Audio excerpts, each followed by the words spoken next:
This is Unfuck the Poor, and this is the final episode of Beefcake Dysmorphia. We've talked about a lot of stuff so far. We've talked about the history of hygiene and advertising, beefcake magazines of the 1950s and 60s, the HIV/AIDS crisis of the 80s, Brad Pitt's Smokin' Hot Body and Fight Club, and now we're talking about steroids and OnlyFans. And this is not a new road or a new path. I mean, the female porn stars, historically had a few years where they would be in their peak years, and then you would switch to like mature content, and they get paid well. And I think one of the few or only women who were able to capitalize long term on that is the blonde one. I can't remember her name. That she became more mainstream, but what I'm getting at is, as a career path, if you don't have an exit strategy and you just stay in it and you're basically living film to film, even if that's a way to make a living, eventually you can't do it anymore. No, and you don't have anything else. You can't. But what I was getting at is, it's still, Twitter is the new Tumblr for porn, and Twitter is now the new advertising agency for your Jesser fans and OnlyFans. I'm sorry, you said Twitter. Do you mean X? Shut up. But yes, it means X. And I'll be scrolling through my account. There's a no-name faceless account. And I'm just reminded that, oh, these guys are hot. These guys are hot. And again, I'm intelligent enough to kind of separate things, but I'm fearful for a lot of the younger guys that are doing it, that I could be like this person through whatever issue they may have. And I'm gonna tangent. That is my concern for gay men, that we actually haven't really had an unattainable body image until recently. I don't think in my 38 years. Who were some like high profile gay men? Greg Louganis, Freddie Mercury, David Bowie? Like, who was something that was unattainable for the past 38 years until you get to the current rendition of gay men with steroids, botox, plastic surgery? I don't know. Yeah, no. And you're right. I'm just going back to the 1980s, like bodybuilder culture. I mean, that was like we talked about in response to the HIV/AIDS. And I think also if you go back to like the Muscle Beach, California type deal, that kind of body type. I don't know. I think that was more straight men. Like I think that's where that came from. Yeah. Like the bodybuilding industry. It may have been. I mean, I'm very happy that within this media that the change is shifting, that, men are bulimic, men do have body dysmorphia issues. That is now being, discussed. But I don't go to a therapist, and I don't know if friends that go to therapists that talk about their body dysmorphia. That's not normally something that you would discuss with one. I can't think of it. But I still see it, my friend Doug, I love him to death. He's done a couple cycles, and I get so jealous by how fast he can just bulk up. And unfortunately, his last cycle looked amazing. He had a fucking car accident and shattered his shoulder. So all that work is gone. And we were talking the other day. He's like, I can't wait to work out again. I'm like, are you going to use? But I didn't ask that question. But it's just, but now we get to the topic of, what's healthy versus what's not, and what's like bursting skinny or muscular, heart versus health and mind. A good coworker of mine, her daughter was, I don't know if she was bulimic or anorexic. She was just very thin. She ran cross country, ran as much as I swam. They were in therapy for her body dysmorphia. She was not eating. And now that her daughter's in college, she stopped doing so much aerobic and is doing more anaerobic, and she's bulking up. And even then my coworker's just like, oh, I'm just so worried about my daughter. I'm like, why? Because I'll ask her, how is she doing? Oh, she's just so muscular. There's this, and she's eating all these bad things. And I'm like, she was skinny and withering away, but now she's too muscular. Like, what do you believe is the ideal female body? And if she had a son, she probably had the same conversation with me as her daughter, and it's just so weird what we consider the ideal body. I am losing my hair. I've been losing my hair for a while, and that's another conversation about plugs. But I think you look great. well, it's shaved now. It looks good. I appreciate that. But when I don't keep up with it, I totally have the male pattern baldness. And every 40-year-old middle-aged woman that I work with will compliment me on my hair. And I'm like, what fucking hair? Like, this is male pattern baldness. I look like Bozo the Clown. But that is their genre. That is their generation. And that's what they would think would be the typical traditional, because in that time, in the 90s, men didn't shave their head. Look at George Costanza. Hello? Look terrible in today's standards. But that's today's standards. So going on a tangent, it's difficult to determine what is the epitome of beauty versus what is healthy. And as gay men, we try to find that balance, but we still try to overcome our egos and our vanity. And that is, and I believe, rooted in our coming out and not wanting to be alone. And it's funny that you brought it there, because that's actually the last the last two notes that I have on here. Like I'll speak for myself. Like in my 30 years or whatever of focus, like being so self-conscious of not having a shirt on. I've seen you without a shirt on like maybe 8 times. Yeah. Probably at the beach. Yeah. You'd always wear 2 shirts. Yeah. Always. I hate that for you. Like, well, it was so bad.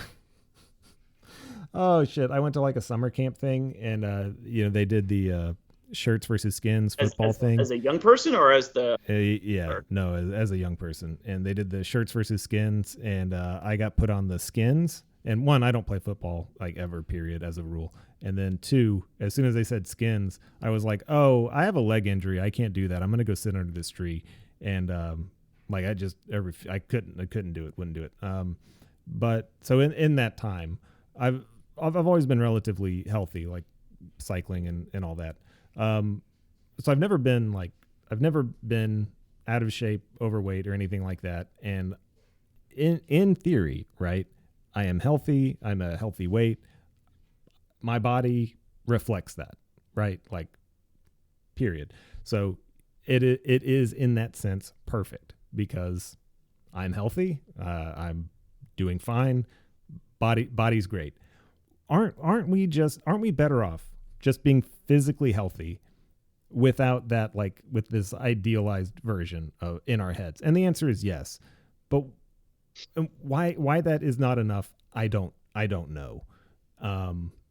I also don't know what the future looks like for our bodies, right? Like right now, if the standard is younger people in general, but younger men, gay men using steroids, what should those bodies look like in 10 years? Because that's not, you can't do steroids forever. No, you can't. Right? Like you'll get to a point where you won't have any gains. Where you won't have any game? Is that what you said?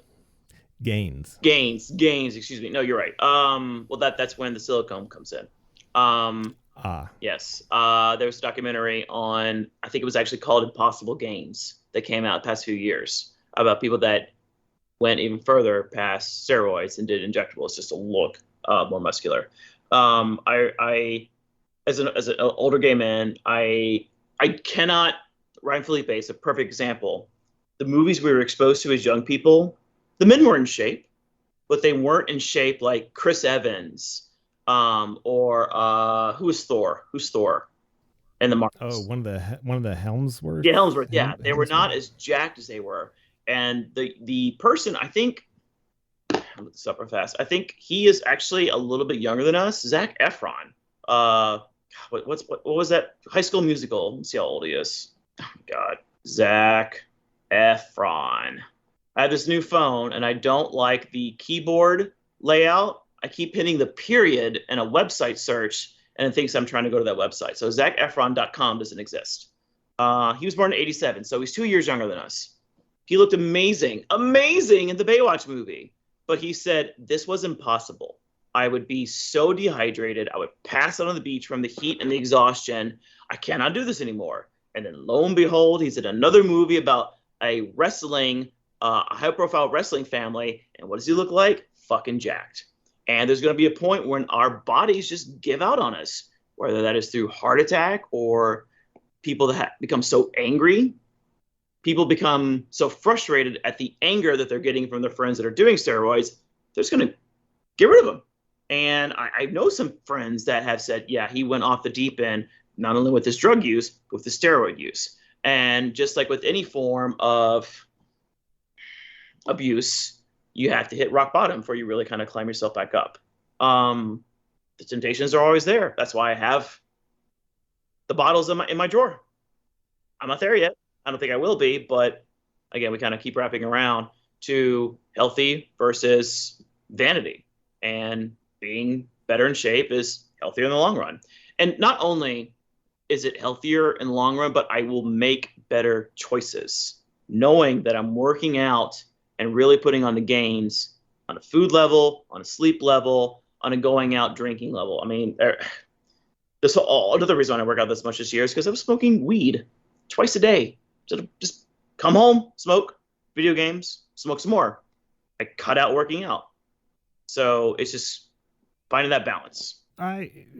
When we talk about health, like I mentioned this to you, part of the reason I wanted to go to the gym is because I felt like I was gaining weight. But another was like my sciatica was acting up. I'm 38. It should not be uncomfortable for me to sit down. I noticed that I was having like my arm kept falling asleep if it was in the wrong position. Yep. Just like different odd pains.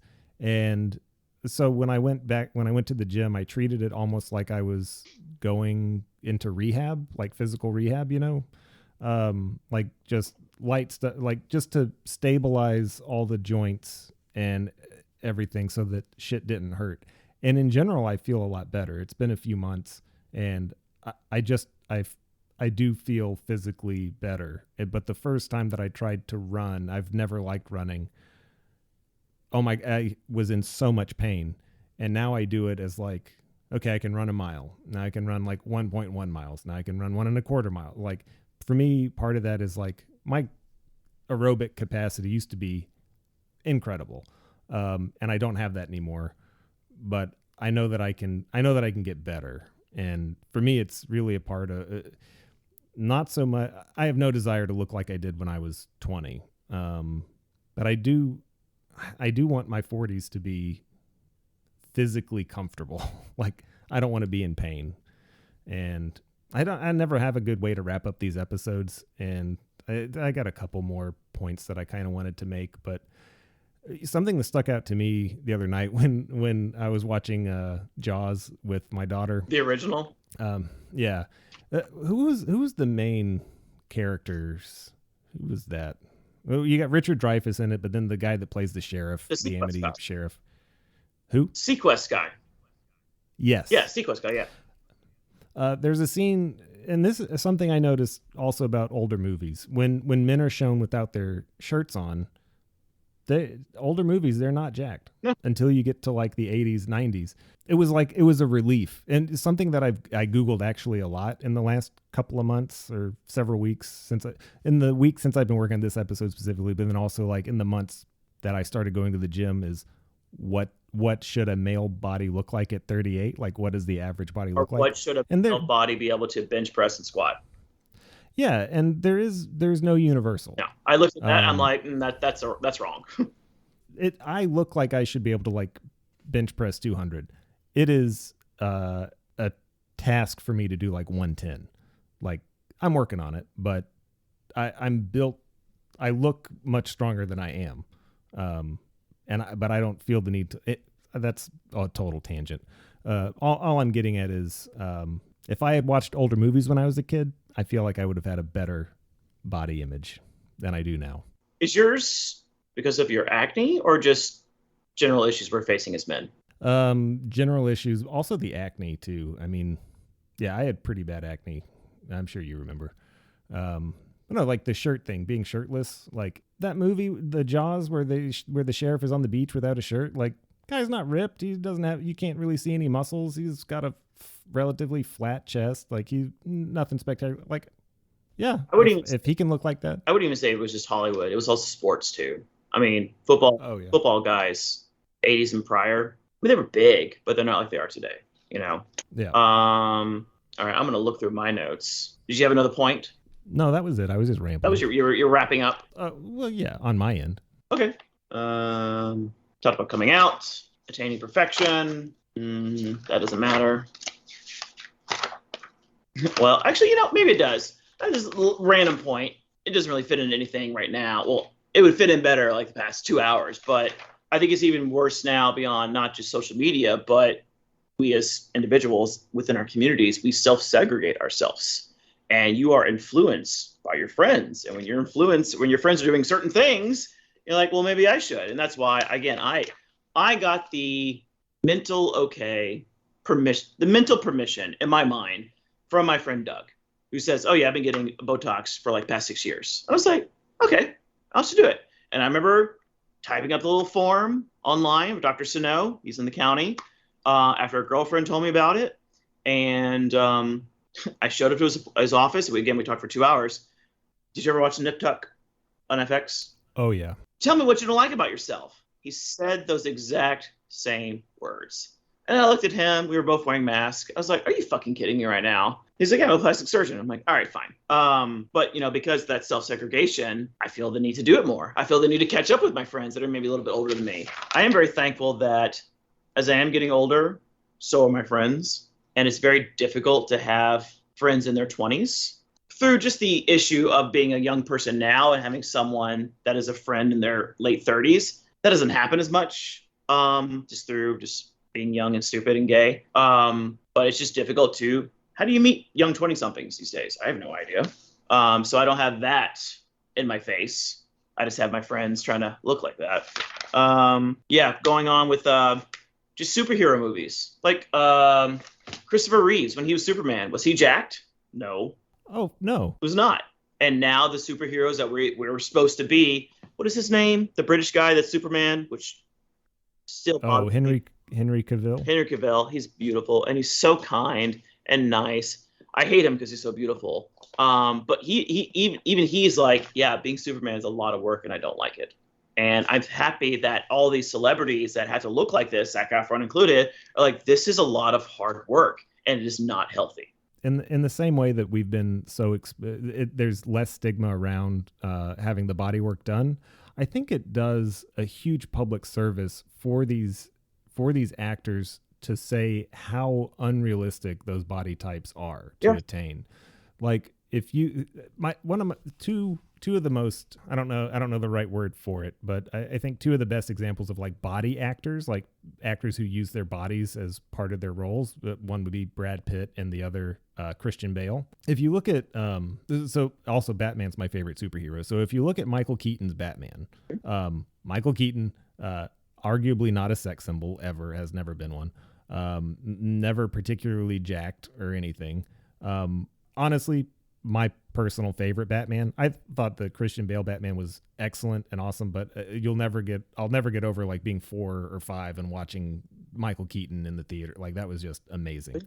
The rubber suit did a lot for him.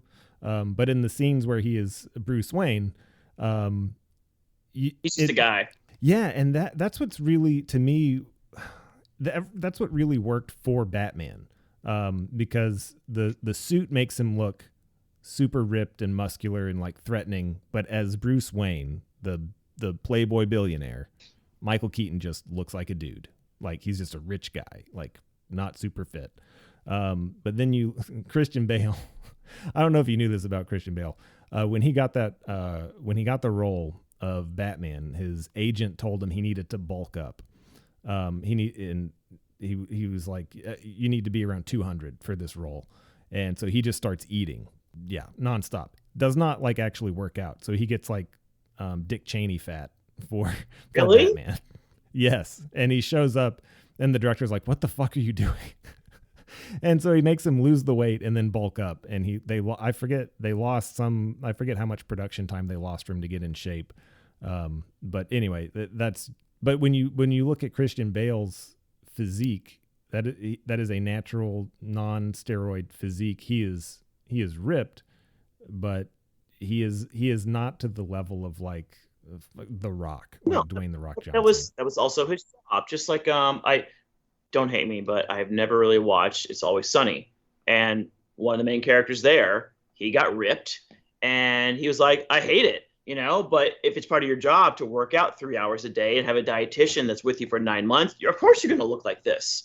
So it's just this impossible desire to look like that. And that's, again, why people take these fucking shortcuts. It's Always Sunny is actually a good one, because I think you're talking about Dennis. Sure. The one that's gay. He's super vain. Yeah. And then, but there's also Mac, who's just like an idiot. And the one that's actually like this and that meme. No, not stuff him. In the background. That's Charlie. Okay. Mac is he's the one that has the chin strap beard or whatever. Who's the gay one that came out to his father in prison? Oh, that I don't know. Bad. It might be Dennis. Bad gay ally. Sorry. You don't even know who it is. I only watched it because he was super ripped and did this interpretive dance for his father in prison, and he said, "Dad, I'm gay," and then Danny DeVito starts crying and say, I get it. Oh, that's Dennis. Okay. Yeah. Danny DeVito is Dennis's dad.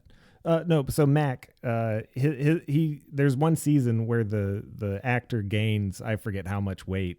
He just becomes fat, and it becomes a recurring joke, running joke on that season, because he keeps saying that he's bulking up. Like, I'm bulking up. You got to bulk. And they're like, you're supposed to have muscle, and he's like, oh, you got to bulk first. Yeah, he's the one that's married to the female actress, right? Yeah, Caitlin. Yeah. Is that Caitlin Olsen? Sure. Again, I have no idea. He's the one that becomes super jacked, and he's the one that said, I'm paid to do this. I don't know. The reason that I started watching it is the episode The Gang Solves the Oil Crisis, where they fill barrels, like empty 55-gallon drums with gasoline, and put it in the back of a van, and then they start spilling them. I don't know why this I was like, what the fuck is this show? Yeah, I must admit I have not tried. I watched the first episode where they make the bar into a gay bar. I thought that was funny, and I love Danny DeVito for who he is and who he's become. But I just haven't watched it. I like my Star Trek way too much. All right. I think Danny DeVito should be. I think that's the ideal male body type. No, you can be 4 feet tall and 4 feet around. No, I'm good. I like I like my beefy, bulky guys that throw me over their shoulders and carry me 2 flights up the stairs and break my ribs when they're having sex. But Danny DeVito could drag you into the sewer and give you a ride in his duck boat. Yes, he could. Just as long as Catwoman's there, I'm okay with that. Wait, are you a fan of Michelle Pfeiffer? Of course. Oh, I love it. Yes. What? You broke up. I said I love it. Yes. Oh yeah. No, that's another podcast. Gay males' ideology or gay males' worship of strong female characters. Also, if I were going to have like a leather fetish, Michelle Pfeiffer Catwoman, absolutely. Yes. Yeah. So I looked at my notes. The movie 300 with the Greek guys all jacked up. I mean, good Lord. I mean, that's just stereotypical. Daniel Craig's Bond. Oh my God, he's so hot. I want to look like that when I'm 50. There was actually, so in the 90s, did you ever watch Queer as Folk? No. It is so dated. But it was still a fun movie that came out when we were teenagers. Or excuse me, TV series. It was the second iteration of it because the British one had, the British one. The British had their own version, which I think was only 1 season, maybe 3. This was 5. And they did a really good job of representation of what it means to be gay. This was in that flux between in the 90s when everyone was kind of thin but had muscle. We got 5 minutes left. You're going to postpone it? I can wrap this up in 5 minutes. I can extend it. But in season 3, maybe, one of the main characters, Michael, starts dating this guy named Ben. And Ben is HIV positive. This was before PrEP, before they really understood viral load and transmission and everything else. And one of Ben was a college professor of English literature, very well educated, very well rounded. One of his friends died abruptly, and he was as healthiest as you could be. And it was the AIDS, AIDS just took over and just decimated his life. So he started buying steroids at the gym, and they started discussing it. This is one of the first few times I can recall on any male character that was dealing with steroids and why they were taking it and the issues that came from taking it. So that I do remember that, and that is the little, voice in the back of my head. Maybe you shouldn't take this because of XYZ. But I thought that was really, really nice thing to have in the middle of the 90s. And the other thing about body dysmorphia and plastic surgery, a lot of men will do the fillers and Dysport and Botox before they do the drastic cut of going under the knife. And I've spoken to my friends about this a few times. We've all kind of agreed that if we ever do this, we're going to do it in our 50s just to kind of overtake gravity, because that's what's ruining our face beyond stress and life and food and sleeping and everything else. It's just gravity, everything down. And if I were to get anything, I'm going to get these because, again, this is my biggest issue. But as I said earlier, plastic surgery it's been designed around women. And as a man, this is my final point, men can only have 2 plastic surgeries in their life. Because after the first one, you look great. After the second one, you look like Kenny Rogers. And that is Mickey Rourke. Huh? Or Mickey Rourke. Or Mickey Rourke. Oh, yeah. Poor guy. But that is why, gay men probably will not do beyond that, because you look terrible. You look terrible. That's all I can really say.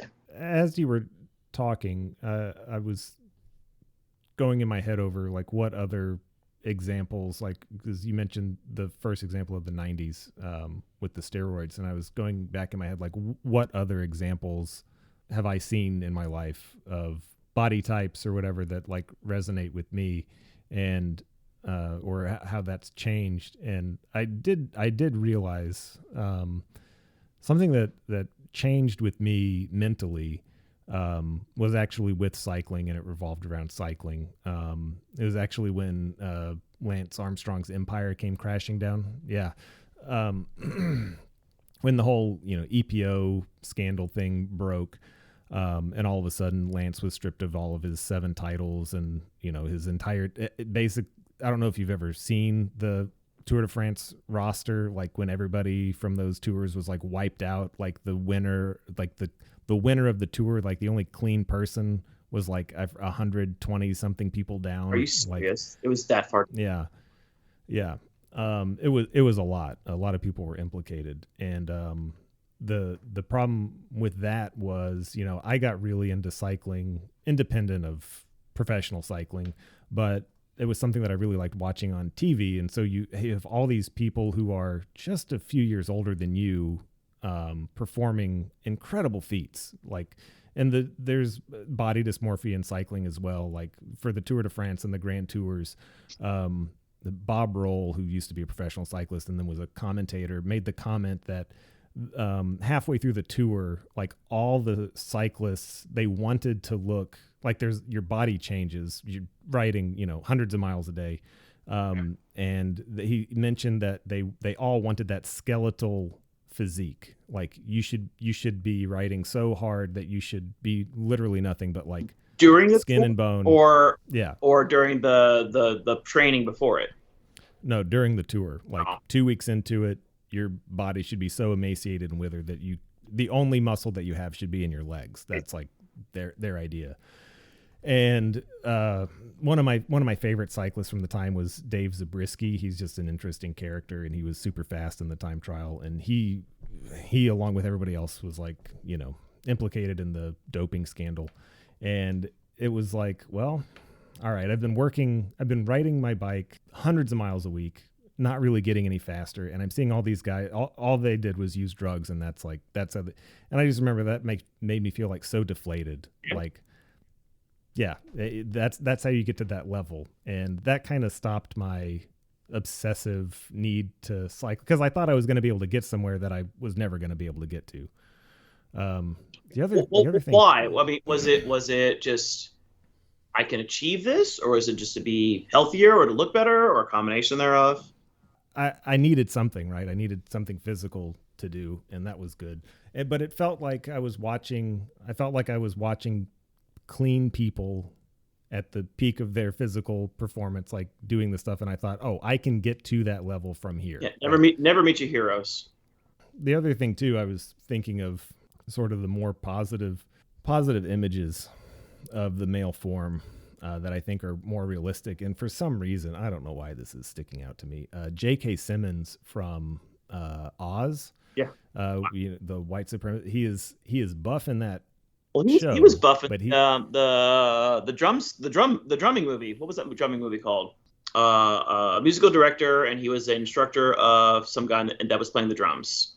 He was nominated. Oh, he was nominated for Academy Award for it. Oh, I don't know. No. But he's prison buff, right? Like that's what you look like after working out in prison. Did you say prison buff? Yeah, prison buff. Okay. Have you ever seen the show Trailer Park Boys? With the glasses? Yeah. One of the main characters, I can't remember the character's name, but he's the he always has a drink in his hand. He's also prison buff, and I actually think he is a positive image of like the male body, because he is very built, but he is not steroid built. He's like doing pull-ups in your jail cell and doing push, because that's all you have to do. Like if you think of like a muscular dude, that's like that's it.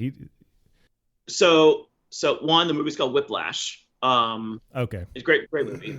So I cannot picture this guy's physique, but comparing it to a college or collegiate or Olympic gymnast, same or less?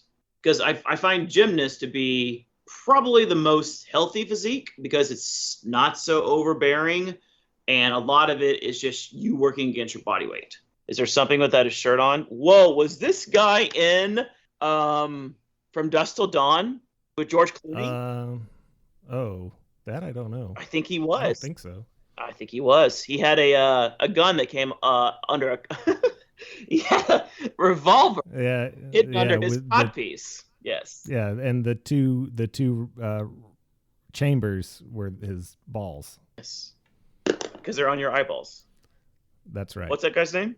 This is John Paul Tremblay. Yeah, he's like Trailer Park strong. No, so that is, add a little bit more fur. That is the typical gay male, or the standard gay body image. This? I think so. Yeah. Oh, but look at his belly right there. That's what gay men want.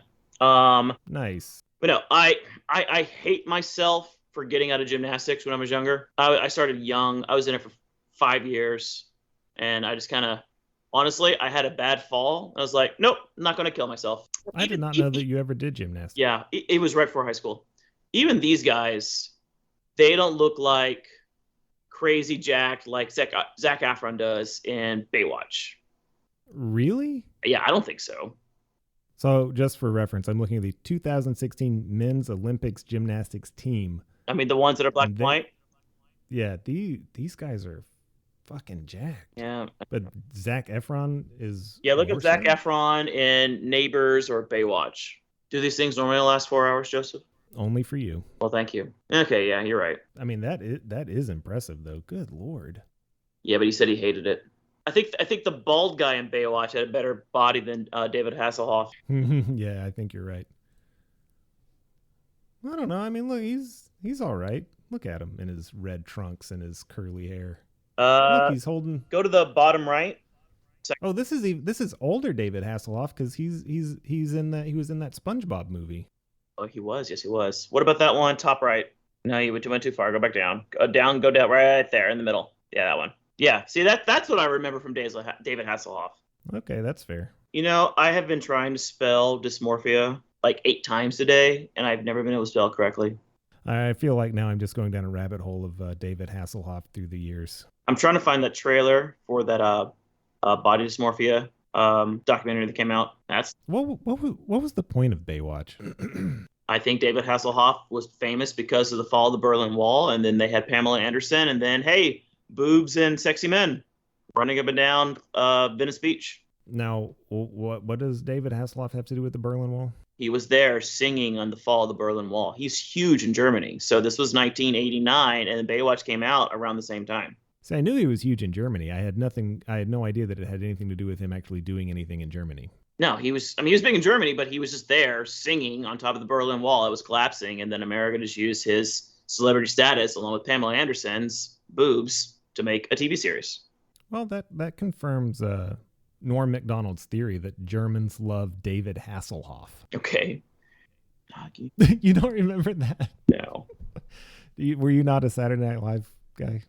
I was, but I like Chris Farley's class. And then when they all started making their own movies, like not super bad. Sherry O'Terry's movie with the girl with the pits. Oh yeah, Molly Shannon. Molly Shannon, yeah. Excuse me, Molly Shannon, yeah. Across the Great Plains, harsh weather and hungry boll weevils I think this. Oh my god, this stupid trailer. The stupid movie's named Bigorexia. Or so the Germans would have us believe.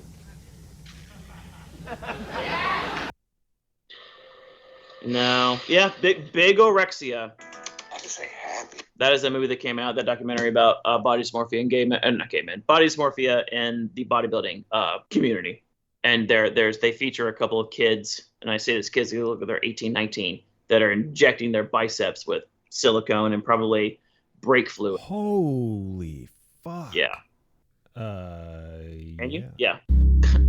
You know what? Actually, while you're watching this, there was another one. You remember MTV's True Life? Will create an identity around. Oh yeah, I remember True Life. I love that show. It's so hard to find it now, but there was one younger guy that hated his body, and he was a bodybuilder. He got calf implants, and that was the first time I can remember someone younger or older than me being unhappy with his body, and he got fucking calf implants.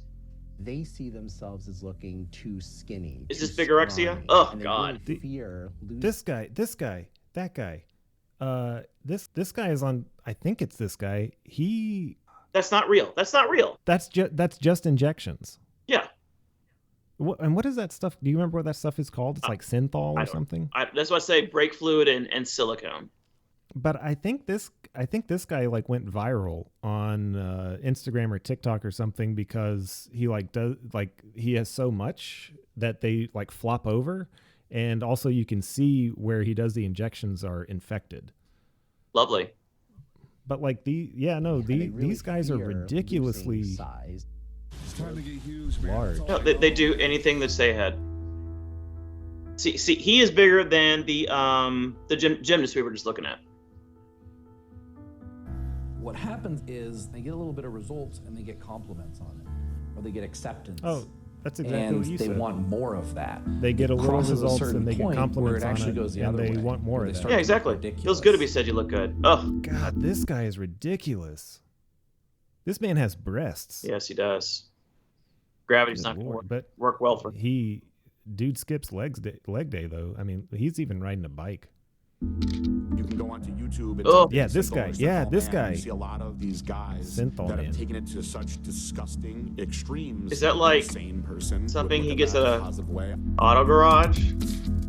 I just say happy. For sure, it's probably like a combination of like antifreeze and being a big muscular person, you generally get treated really well. Just it's hard to like walk away from all that. Yeah, I don't know. All right, my friend, are we done? Yeah, we are.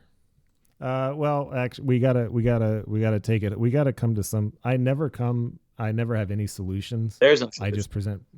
I just present problems and then shake my head and say that's terrible. I mean, yeah, we came up with no solution. You do it for a myriad of reasons, and as you get older, you do them mostly to just kind of hold on to your youth and to stay healthy. Well, that sounds like a mentally unhealthy way to deal with aging and body image, and but I think it's I think it's fine. What, aging? Everything, all of it. Okay. All right. Yeah. I'll let you know if I ever do it. I doubt I will. I found the vials the other day when I was cleaning, and I was like, you know what? I don't know what the hell is in this. I'm about to inject this into my body. I mean, it wouldn't be the worst thing I've ever done. But here I am. What are your closing thoughts? What should we do about body dysmorphia? Get rid of social media. Yeah, I'll do that. I can do that. I mean, I already did it.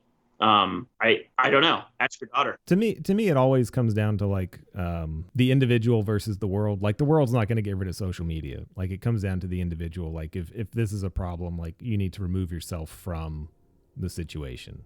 And that's sad because that's where we live. Yeah, human. It's so hard. It is so hard for a person to do that. Addiction is the thing. Addiction is real.